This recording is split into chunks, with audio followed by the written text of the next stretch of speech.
हिजो हामीले 11 अध्यायसम्मको प्रसङ्ग मैले हजुरहरूलाई सुनाएँ। अनि त्यो हिजो 11 अध्यायसम्मको प्रसङ्गमा हजुरहरूलाई मैले के सुनाएँ त भने यहाँ गरुडलाई भगवान विष्णुले सुनाउनु भएको छ अस्थि सञ्चयन र दशगात्र विधिको विषय भगवानले जुन सुनाउनु भएको थियो गरुडलाई त्यो प्रसङ्ग मैले यहाँ हजुरहरूलाई सुनाएँ।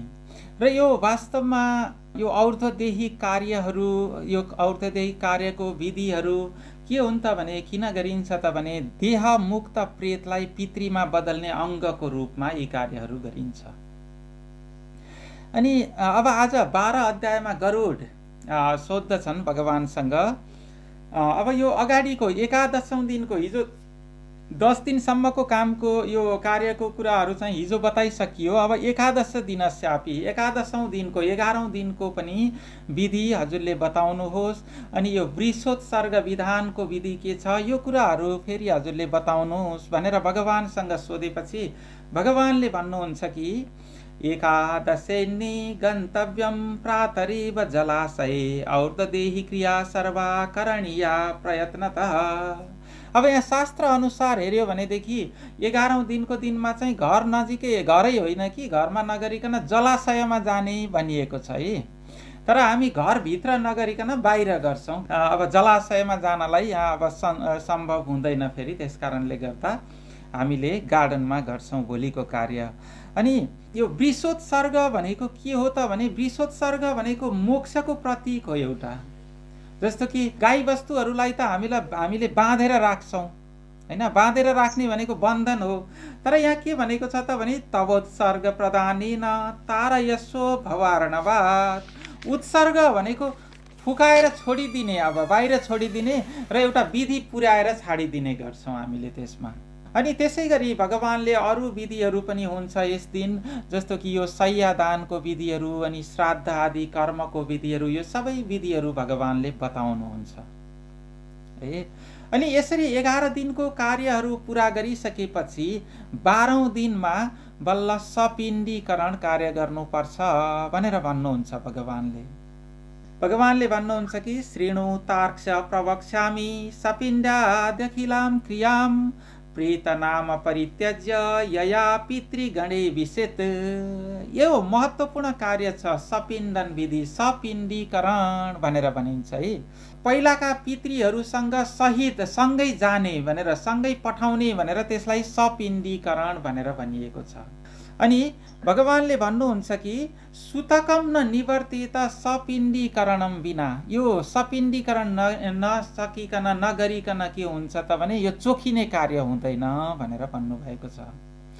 अनि यो मृत्यु सूतकमा को कति दिनमा चोखिने हुन्छ भन्ने विषयमा पनि भन्नुहुन्छ कि जस्तो कि यो मृत्यु सूतकमा सपिण्डभित्रकै दाजुभाइहरू 10 दिनमा, अब आज यो अहिले पछि डिकुरो फोरेपछि चाहिँ अरूलाई चाहिँ शुद्ध हुने हुन्छ है।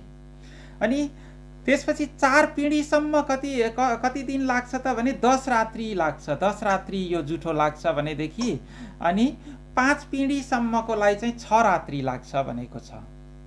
अनि त्यसपछि 6 पिँढीसम्मकोलाई 4 रात्रि मात्रै लाग्छ। यो पनि एकदमै कस्तो विज्ञान छ त भने जस्तो कि जति पिँढी फरक हुँदै गयो त्यति के हुन्छ त भने त्यो डिएनए पहिचान गर्न नसक्ने हुन्छ नि हैन। क्लोजेस्ट डिएनए र अलिकति डिस्टेन्सको डिएनए फरक हुन्छ नि। हो, त्यस कारणले गर्दा 6 पिँढी पुगेपछि त 4 रात्रि मात्रै बारे हुँदो रहेछ। अनि 7 पिँढीसम्म चाहिँ 3 दिनमा सुतक सकिन्छ भने 8औं पिँढीमा गइसकेपछि त 1 दिन मात्रै हुन्छ। अनि त्यसपछि अब 10औं पिँढीमा पुगेपछि त स्नान मात्रैले शुद्धि हुन्छ, केही गर्नु पर्दैन, स्नान गरेपछि सकियो। अनि त्यस्तै यहाँ भगवानले अब यो टाढा घरदेखि बाहिर हुने टाढा हुनेले समयमा सुनेन भनेदेखि के हुन्छ अथवा कति दिन लाग्छ यस्तो विषयमा पनि भगवानले बताउनु भएको छ गरुडलाई। अनि यसकै आधारमा के छ त भने हामीहरूले जस्तो कि हजुरहरूलाई सल्लाह दिने योहरू सबै यसकै आधारमा हुन्छ है। त्यस कारणले अनि विदेशमा हुनेले 10 दिनभित्र सुनेको छ भनेदेखि चाहिँ त्यो 10 दिनमा जति दिन बाँकी छ त्यति दिनमा सकिन्छ। जस्तो कि 5 दिनको दिनमा सुन्यो भनेदेखि 5 दिनमा 10 दिन पुगेपछि त 10 दिनको दिनमा सकियो। अनि तर 10 दिनभन्दा पछि सुनेको छ भने 3 दिन सुतक लाग्छ भन्नुभएको छ भगवानले है। तर आजकल त विदेशमा भए पनि एकछिनमै थाहा भइहाल्छ। फेरि पहिलाको पो चिठी पठाउनु पर्थ्यो होइन, यस्तो अहिलेको जस्तो टेलिफोन भिडियो कल यस्तोहरू थिएन, त्यस कारणले गर्दा धेरै दिन लाग्थ्यो नि। तर अहिले त तत्काल थाहा भइहाल्छ। अनि अझै 1 वर्ष पछि सुनेको छ भनेदेखि त स्नानले मात्रै शुद्धि हुन्छ भनेर भगवानले भन्नुहुन्छ।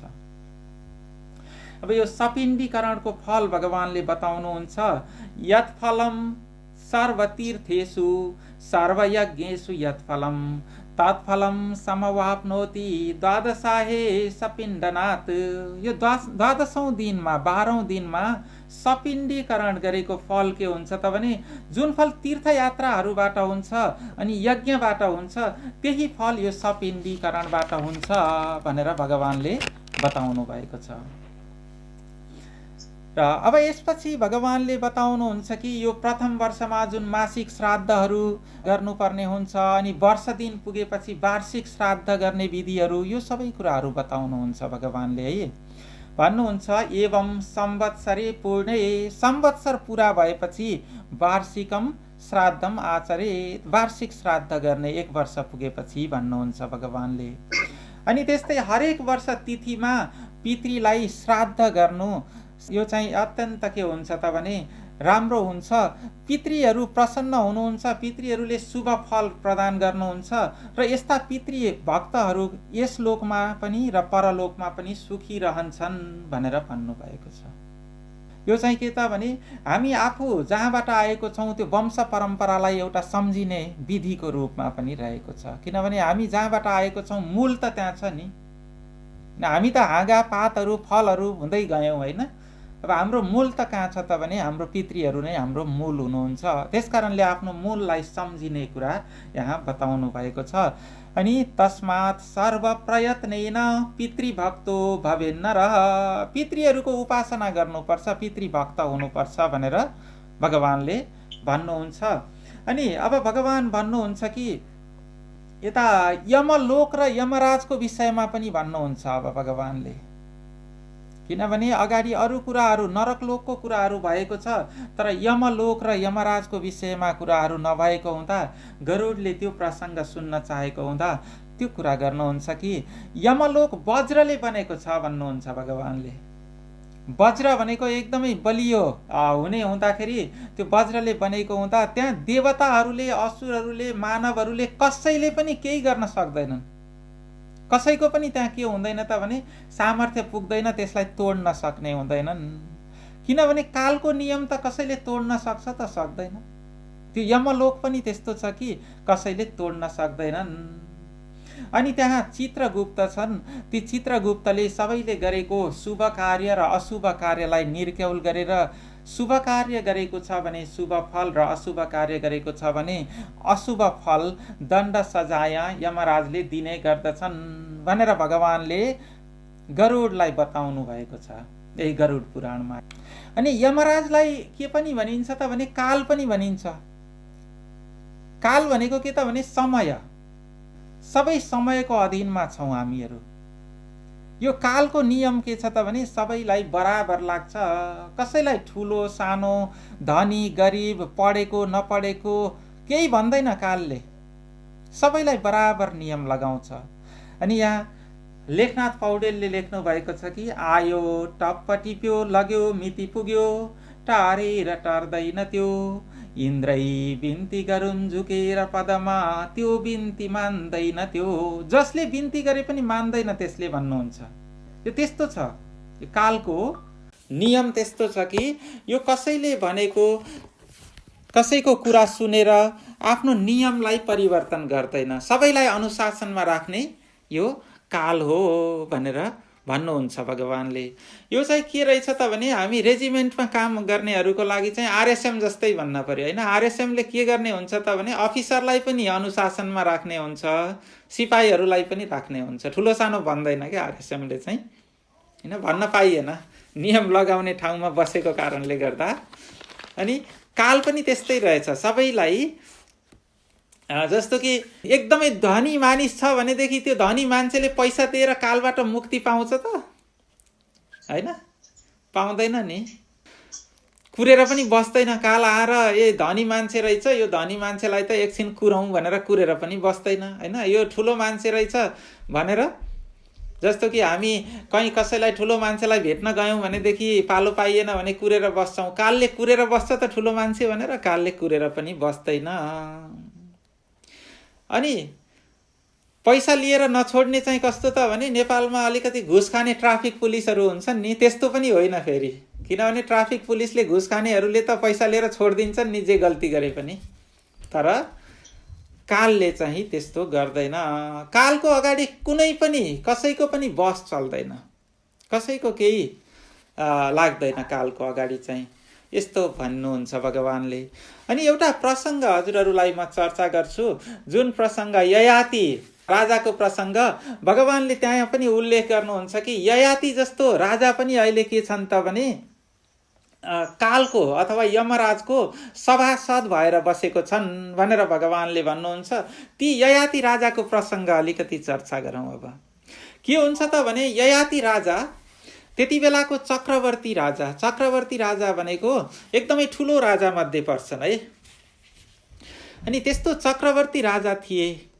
अनि उनलाई अब के भयो त भने वृद्ध हुने श्राप पर्यो, त वृद्ध हुन परोस् भनेर श्राप पर्यो। अनि उनी त्यस समयसम्म के गरेको थिएनन् त भने सारा त्यो राज्य बढाउने, अरू राज्यहरूलाई जित्ने, आफ्नो राज्यमा धन सम्पत्ति थुपार्ने यो कुराहरूतिर मात्रै लागेको थिए। अनि अब वृद्ध भएपछि त के हुन्छ त भने विषय उपभोग गर्न पाइएन हैन। किनभने वृद्ध अवस्थामा त रोगहरू लाग्छ, अलिकति आफूलाई मन लागेको कुरो खान पनि पाइएन, अनि भनेको ठाउँमा जान पनि सकिएन, धेरै कुराहरूमा अप्ठ्यारो पर्छ, गाह्रो पर्छ। त्यस कारणले अनि वृद्ध भइसकेपछि मृत्यु पनि नजिक आउँछ फेरि। अनि उनले आफ्ना छोराहरू थिए, 5 जना छोराहरू थिए है, यदु, तुर्वसु, द्रुयु, अनु र पुरु नाम गरेका। ती छोराहरूलाई भनेछन् अब, किनभने उनलाई त्यो जहाँबाट श्राप प्राप्त भएको थियो, यदि अरू कसैले तँलाई त्यो आफ्नो जवानी दिन्छ भनेदेखि चाहिँ तैँले लिन सक्छस्, फेरि त फेरि युवक हुन सक्छस्, युवा हुन सक्छस् भनेर भनेका थिए। कालले त त्यस्तो गर्दैन, तर यो कथामा चाहिँ त्यो प्रसङ्ग पाइन्छ है फेरि। अनि उनले आफ्ना छोराहरूसँग सोधे, हेर छोराहरू, मैले तिमीहरूलाई हुर्काउने, तिमीहरूको लागि यो राज्य ठुलो बनाउनेतिर लागेर मैले सुखभोग गर्न पाइनँ, मलाई तिमीहरूको जवानी देऊ, म सुखभोग गर्छु भनेर छोराहरूसँग भने है। अब यहाँ कस्तो आसक्ति त भने आफ्नै छोरालाई चाहिँ म बुढेसकाल तँलाई दिन्छु, तैँले चाहिँ मलाई जवानी दे भनेर माग्ने, त्यस्तो आसक्ति हुँदो रहेछ। यो विषय वस्तुको आसक्ति, विषयप्रतिको आसक्ति त्यस्तो हुँदो रहेछ। त्यसपछि उनले पहिलो जेठो छोरालाई भने, यदुलाई भने, यदुले के भने त भने तपाईँ मभन्दा कति वर्ष अगाडि जन्मिनु भयो र त अहिलेसम्म सन्तुष्ट हुनु भएन भने म त बल्ल के अरे बढ्दैछु, मैले त कसरी सन्तुष्ट भएर तपाईँलाई दिने त, मैले त दिन सक्दिनँ भने उनले चाहिँ। अनि त्यस्तै अरू 3वटा छोरालाई भन्दाखेरि उनीहरू मानेनन्। तर कान्छा छोरा थिए पुरु नाम गरेका, उनले के भने त भने अब तपाईँलाई यो उमेरमा पनि विषय भोगको आसक्ति हटेन भनेदेखि कहिले हट्छ त? त्यस कारणले गर्दा म खुसी छु, किनभने यो त नहट्ने कुरा रहेछ। म अहिले नै विषय भोगतिरै लाग्दिनँ म, त्यस कारणले म तपाईँलाई दिन्छु, मेरो उमेर दिन्छु भनेर उनले उमेर दिए कान्छो छोराले। अनि उनी वर्षौंसम्म के गरे त भने यो राज्य भोग सुख भोग भोगेर बसे। अनि तर उनलाई पछि गएर ज्ञान भयो, अब कि महसुस भयो कि यो त वासना त भोगबाट पूर्ण हुने कुरा होइन। जस्तो कि बलेको आगोमा घिउ थपेर निभाउन सकिन्छ त? सकिँदैन हैन। घिउ थप्यो भनेदेखि त झन् बल्दै जान्छ नि, झन् चर्को बल्दै जान्छ। त्यस कारणले गर्दा विषय वासना पनि त्यस्तै हो। विषय वासनाबाट इन्द्रिय तृप्त हुँदैन। घिउ थपेर चाहिँ अग्नि झन् बढी बलेको जस्तै विषय वासनाबाट, विषय भोगबाट इन्द्रियको वासना अझै बढ्दै जान्छ भन्ने कुरा उनले बुझिसकेपछि अब फेरि त्यो आफ्नो आयु चाहिँ बाँकी रहेको आयु छोरालाई दिए र अनि त्यो राज्य पनि छोरालाई नै दिए, कान्छा छोरालाई नै दिए अब राज्य पनि उनले। र अनि कान्छा छोरालाई राज्य दिएर आफू चाहिँ तपस्या गर्न गए र मुक्ति प्राप्त गरे। यो कथा प्रसङ्ग पाइन्छ। अब यो कथा प्रसङ्गको महत्त्व के हो त भने हामीले बुझ्नुपर्ने कुरा, जति पनि हामी यो प्राणीहरू, हामी मानिसहरू, मनुष्यहरू के गर्छौँ त भने अब मैले यति कार्य गरेपछि, यो पदमा पुगेपछि, यति कुराहरू जम्मा गरेपछि बल्ल म आनन्दित हुन्छु, सुख भोग गर्छु भनेर हामीले सोच्छौँ र यो आनन्द प्राप्ति गर्नलाई हामी पछाडि सार्दै जान्छौँ।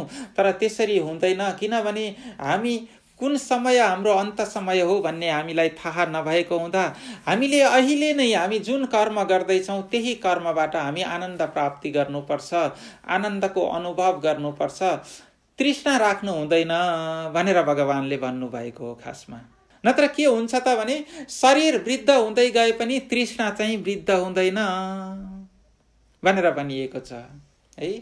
तृष्णा न जीर्णा वयमेव जीर्णा, शरीर मात्रै वृद्ध हुन्छ तर तृष्णा चाहिँ के हुन्छ त भने उस्तै रहन्छ। त्यस कारणले गर्दा यो कुरा हामीले अहिले नै बुझ्नुपर्छ र अहिले नै आनन्द प्राप्तितर्फ लाग्नुपर्छ। जे कार्य गर्दैछौँ त्यसमा हामीले आनन्द प्राप्ति गर्नुपर्ने हुन्छ। जुन अवस्थामा छौँ हामी त्यही अवस्थामा आनन्द प्राप्ति गर्नुपर्छ भनेर भगवानले भन्नुहुन्छ। अनि यसपछि अगाडि भगवान भन्नुहुन्छ कि यसरी सबैलाई अनुशासनमा राख्ने यमराजको लोकमा प्रवेश गर्ने जम्मा 4वटा बाटोहरू छन् भनेर भन्नुभएको छ। त्यो 4वटा बाटोहरू के हुन् त भने कुन कुन दिशामा छन् त भने पूर्व, पश्चिम र उत्तर दिशाका बाटोहरू चाहिँ पुण्यात्माहरू, योगीजनहरू, विरक्त मानिसहरू चाहिँ यो 3वटा बाटोबाट जान्छन्। अब यो 3वटा बाटोलाई के भनिन्छ त भने कर्मयोग, भक्ति योग र ज्ञान योग पनि भनिन्छ है फेरि।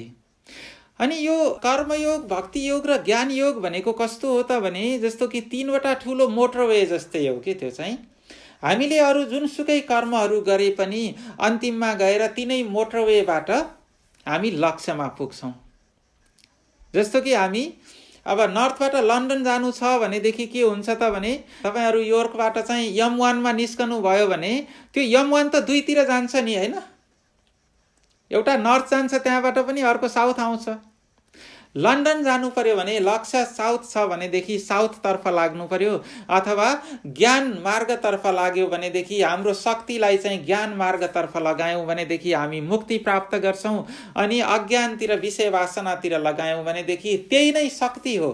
त्यसैले हामीलाई के गर्छ त भने बन्धनतिर लैजान्छ। र यो दक्षिणको मार्ग भनेको कस्तो मार्ग त भने दुःखपूर्ण मार्ग हो, जहाँ विषयासक्त मानिसहरू, रागी मानिसहरू र अशुभ कर्म गर्ने मानिसहरू यो दक्षिणको बाटोबाट जान्छन् भनेर भगवानले बताउनुहुन्छ। अनि भगवानले भन्नुहुन्छ कि अस्थिरेण शरीरेण यो अस्थिरैश्च धनादिभिः सञ्चिनोति स्थिरं धर्मः सएको बुद्धिमान नरः। यो संसारमा सारा कुराहरू अस्थिर छ। मानिसको यो शरीर पनि अस्थिर छ। अनि त्यसपछि हामीले जम्मा गरेको भौतिक कुराहरू पनि अस्थिर नै छ हैन। अनि यही 2वटा शरीर र हामीसँग उपलब्ध साधन जे छ त्यो साधनको प्रयोग गरेर बुद्धिमान मानिसले धर्म सञ्चित गर्दछ। त्यही धर्म नै के हो त भने स्थिर वस्तु हो, हामीले प्राप्त गर्नुपर्ने वस्तु हो।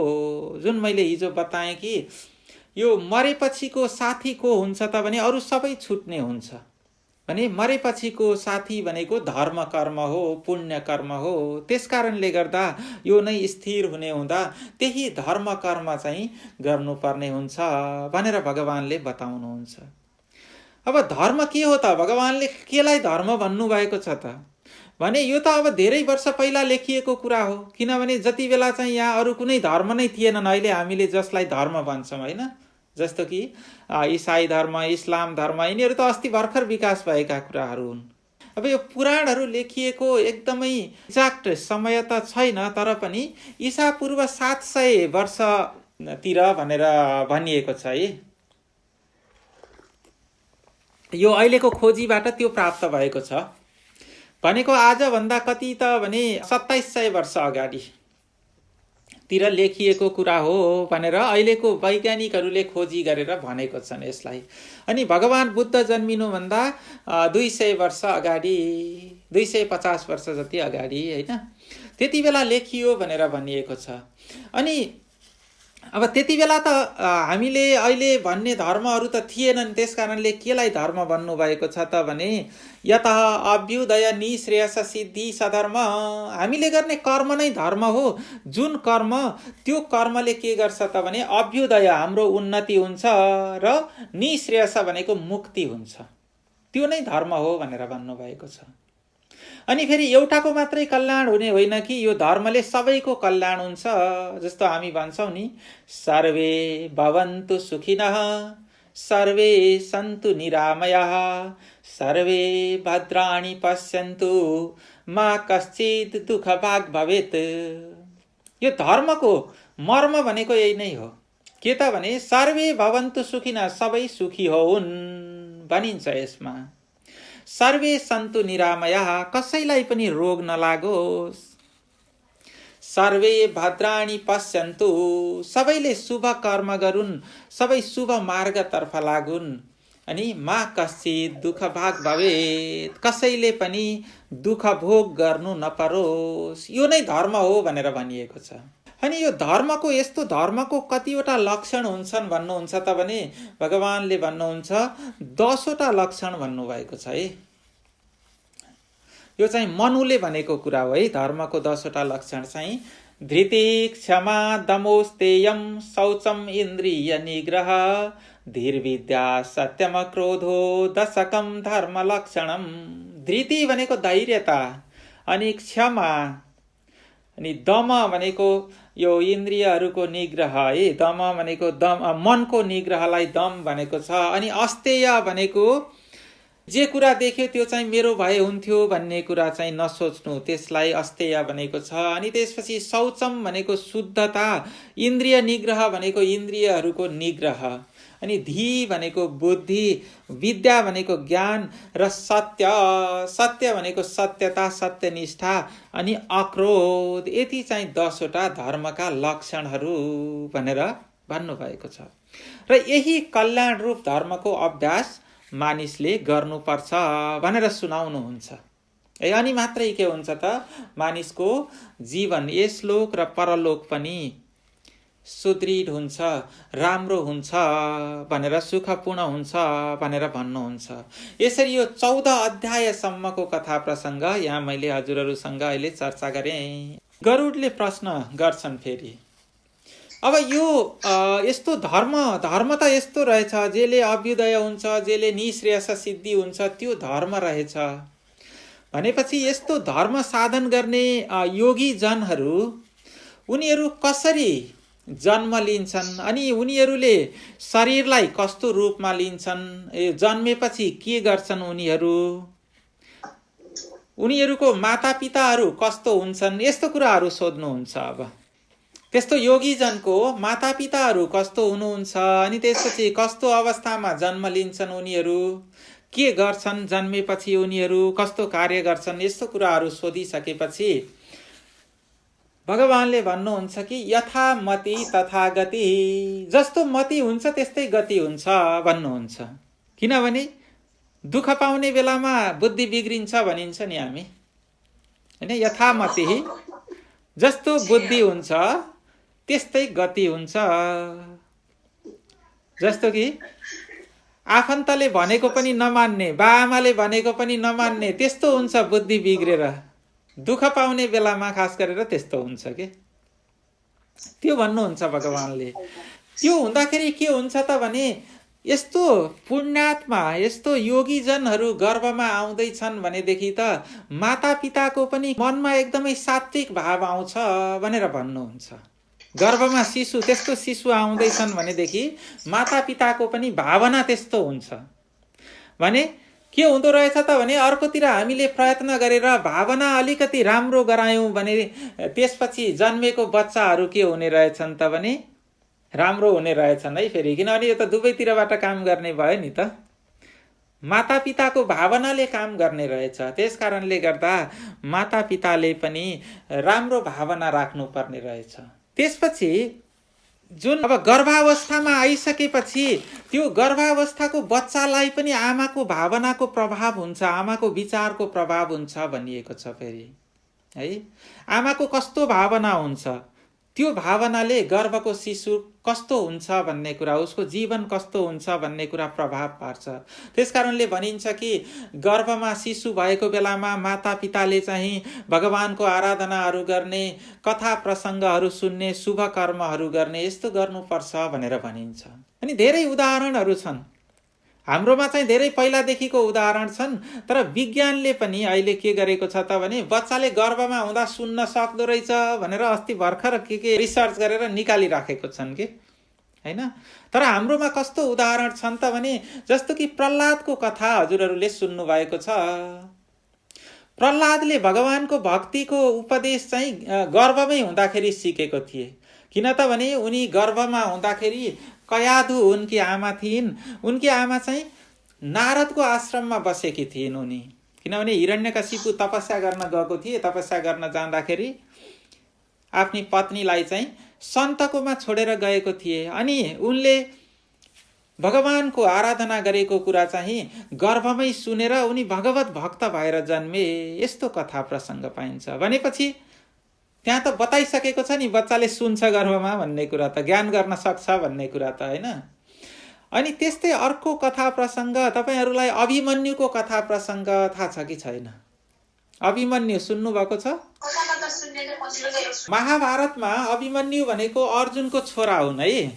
अर्जुनको छोरा, अर्जुन र सुभद्राको छोरा हुन् उनी।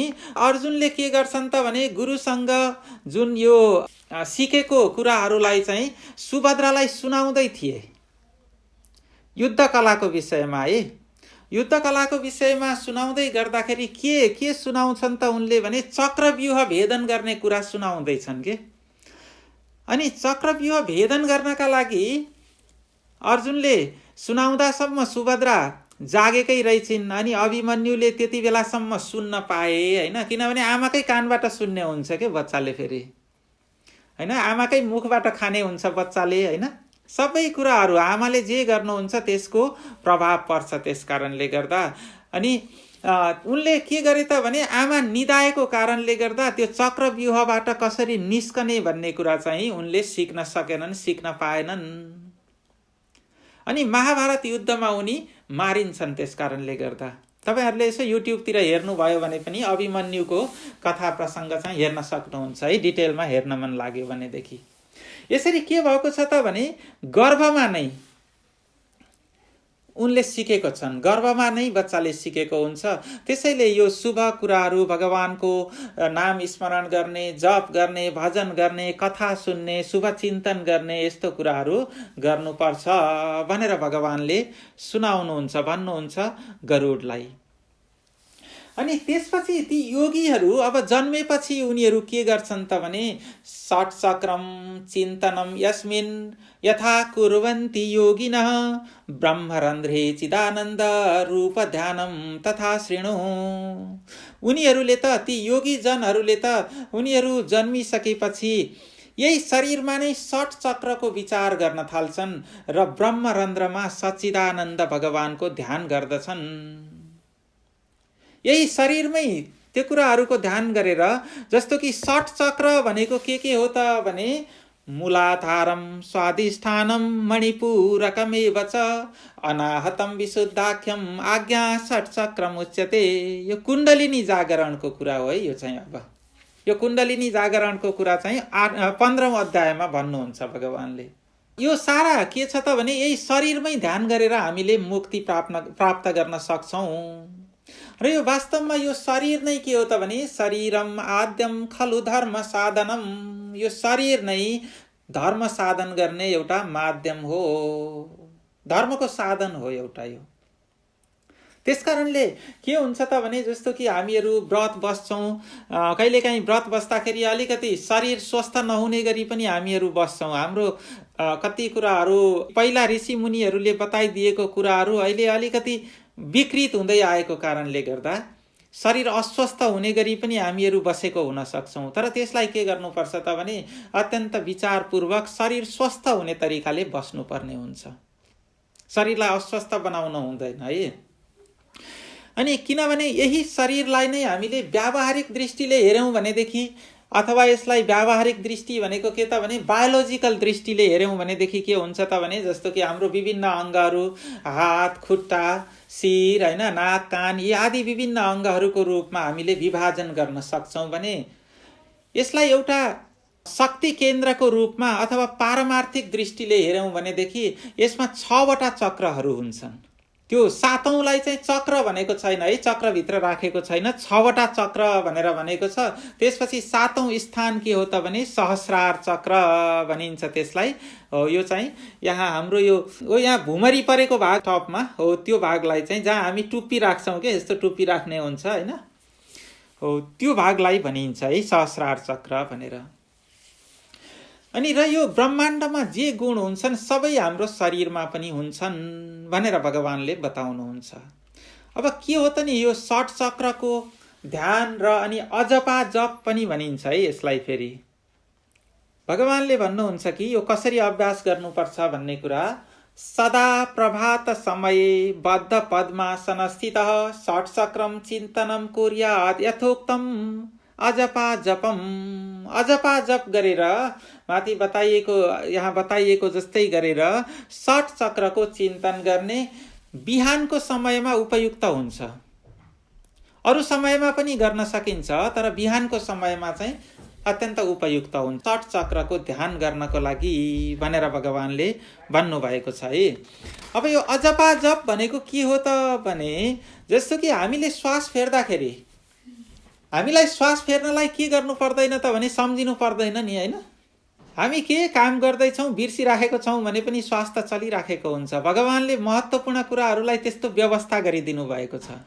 जस्तो कि हामीले रक्त सञ्चार गर्नलाई मुटु चलाउनलाई हामीले सम्झिराख्नुपर्ने, अनि त्यसपछि हामीले श्वास फेर्नलाई सम्झिराख्नुपर्ने हुने हो भनेदेखि के हुन्थ्यो होला, कहिले बिर्सिसक्थ्यौँ होला है हामीले, किनभने हामी त व्यस्त छौँ नि होइन। होइन श्वास फेर्नै बिर्सेपछि त के हुन्थ्यो होला त त्यसको रिजल्ट त होइन।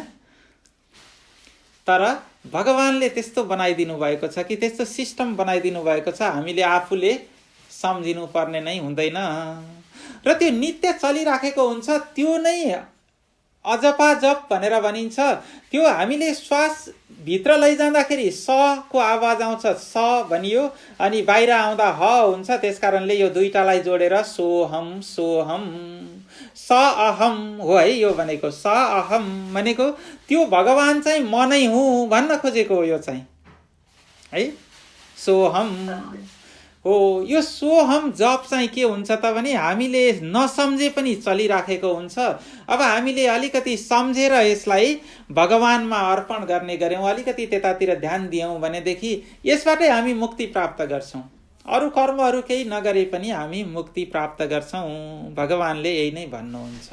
अनि अब हामी सम्झिने बेलामा के गर्न सक्छौँ त भने सबै चक्रमा मानसी पूजा गरेर अजपा गायत्रीको जप पनि गर्न सक्छौँ है। अजपा गायत्रीको जप पनि हामी गर्न सक्छौँ र यही जपबाट हाम्रो मन निश्चल हुन्छ, अनि त्यसपछि चित्त शुद्ध हुन्छ र निश्चल मनमा के हुन्छ त भगवत तत्त्वको अथवा आत्म तत्त्वको अनुभव गर्न सक्छौँ हामी। जुन कुरा मैले हिजो भनिसकेँ है, यो निश्चल भएपछि कति पनि नचल्ने भएपछि बल्ल अनुभव गर्न सक्छौँ। जसरी त्यो हिजो बच्चालाई पानीमा चन्द्रमा देखाउनु भएको थियो नि बाबा आमाले होइन, अनि त्यो पानीमा हात राखेपछि चलेको कारणले देखिएको थिएन, त्यस्तै नचलेको मनमा चाहिँ के हुन्छ त भने भगवत तत्त्वको आत्म तत्त्वको अनुभव हुन्छ।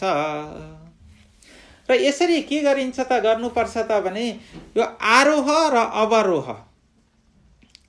आरोह भनेको तलबाट माथि जाने, हाम्रो यो 6वटा चक्रहरू के छन् त भने हामी बस्ने भागदेखि लिएर यहाँ आज्ञा चक्रसम्म, अनि त्यसपछि माथिको सहस्रार है हो। यति 6वटा चक्र र सहस्रार चक्र गरेर 7वटा चक्रहरू छन्। यसलाई चाहिँ आरोह र अवरोह क्रमले हामीले ध्यान गर्ने, चक्रको सञ्चार गर्ने अथवा कुण्डलीको सञ्चार हुन्छ जुन कुण्डलिनीको, त्यसलाई हामीले ध्यान गर्ने यो विधि चाहिँ भगवानले बताउनुहुन्छ है। खास गरेर त्यो ध्यान के कसरी हुन्छ त भने यो भनेको छ कि हाम्रो यो देब्रे शरीरमा हुने चाहिँ इडा नाडी भनेर भन्छ, दायाँमा हुनेलाई पिङ्गला नाडी भनेर भन्छ है। अनि त्यो इडा नाडी र पिङ्गला नाडी चाहिँ के हुन्छ त भने यो शरीरभित्र सेन्सेसन चलाउने, सेन्सेसन लैजाने र अनि त्यसपछि अर्को एउटा माझमा एउटा नाडी हुन्छ, त्यो नाडीलाई चाहिँ के भनिएको छ त भने सुषुम्ना नाडी भनिन्छ। सुषुम्ना नाडी चाहिँ यो ब्रह्मरन्ध्रसम्म जान्छ।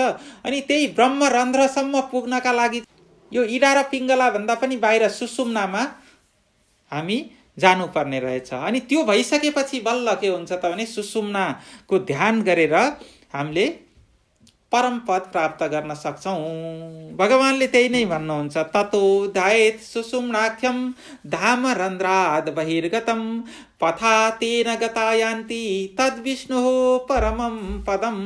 यसरी सुषुम्नाको ध्यान गर्नेहरू चाहिँ तद् विष्णुः परमं पदम, त्यस्तो पदमा पुग्छन्, भगवान विष्णुको परम पदमा पुग्छन् भनेर भगवानले बताउनु भएको छ।